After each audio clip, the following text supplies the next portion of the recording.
To date, I am the only one who has had the gift to move between worlds, and I found it to be a great responsibility. I recruited Mother Goose and a few of the fairies to go with me into your world and spread these stories of ours. We found the children who needed to hear them the most, the ones who were down on their luck and needed a little magic, and the term fairy tales was born.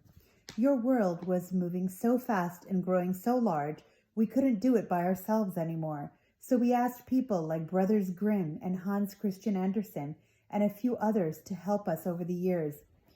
So there is a time difference, Alex said. Your world moves so much faster than ours, Grandma said. I visited once a week, and every time I returned, it seemed as if decades and decades had gone by. That's why the stories have been in our world for so long, Connor said. Oh no, Alex exclaimed. Mom, does that mean she's grown into an old woman while we've been here? No, their grandmother said. You see, children, there was a time difference, but then something truly magical happened that changed all of that. What? Connor asked. You two were born, Grandma said with a smile. The twins looked at each other amazed. Why are we so special? Connor asked. Because sometimes magic has a mind of its own, she said. Grandma looked down at her hands and at her wedding ring. Your grandfather loved your world and traveled with me whenever I went. He was the love of my life, but he unfortunately died shortly before your father was born. I raised your father here on my own, but I continued to visit the other world from time to time, although it was painful because it reminded me of your grandfather. Your father was always an adventurous boy. From an early age, he was constantly running off and exploring different lands throughout the kingdoms. He was always very curious about the other world, and I promised to take him one day when he was an adult. Many years later, he came with us to a children's hospital to read stories to the sick children. Your mother had just started nursing there, and I knew from the minute he laid eyes on her that his heart didn't belong to himself anymore. Naturally, I forbid him from staying or ever coming back with the fairies and myself again. It was selfish of me, but I was scared he would get lost in the time difference of the worlds and would live the rest of his life without me. I couldn't lose my son after losing your grandfather, but his love for your mother was too strong, and he found his own way back by using the wishing spell. I had no choice but to give him my blessing and let him go. It was the hardest thing I ever had to do as a mother.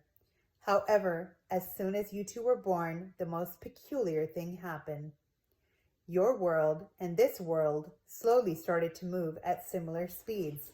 It's the greatest magic I have seen in my lifetime. Being your father's children means that you have part of this world inside of you. You always have. You two are the first children of both worlds. You're the bridge that connects them. The twins were so relieved to know that their mother would be the same age when they return. You mean? Alex began to ask, but paused because it almost seemed too good to be true. You mean that Connor and I are part fairy? I suppose so, if you put it that way, she said. Alex placed both of her hands over her heart and tears came to her eyes. Connor rolled his eyes and sighed. That's wonderful, Alex said. Oh, great, Connor said sarcastically. The guys at school can never hear about this. How else did you think you set off my old storybook? Grandma said. Alex sat straight up in her seat. She remembered the night in bed when she was holding the land of stories and wishing with all her heart to travel inside it. The first night she discovered it wasn't an average book. You mean I did that? She asked. I made the land of stories bring us here? Yes, Grandma said. A proud smile filled her face. Alex couldn't believe it. She was magic. She'd made it happen. It all makes so much sense now, Alex said. In the castle the evil queen was hiding in, my tear activated the wishing spell, and I saw my reflection in one of her magic mirrors. I had wings. I thought I was just seeing things. Evil queen? Their grandma asked. It sounds like you two have had even more of an adventure here than I thought. You can say that again, Connor said. I look forward to hearing all about it, the grandma said. Your mother has been worried sick. She's had to give your school every excuse known to man as to why you two have been gone. I think it's time I took you home. Home? She was going to take them home. Never had a word sounded so beautiful. Can you do that? Connor said. You'd be amazed at the things your grandma can do, she laughed. But her look faded as she sadly looked down at the journal that had belonged to her late son. Amazing, isn't it? Even in death, your father managed to show you around this place. It had always been his dream. Alex and Connor had always thought that their father was amazing, but until now, they never knew just how amazing he actually was. The twins and their grandmother left the clock tower and caught Sir Lambton leaning on the door, closely listening to their conversation. He escorted them back down the stairs to the ballroom. I knew your father, Lambton whispered into the twins' ears. We grew up together. I knew you must have been his children the very second I saw you. That's why I put the glass slipper in your bag.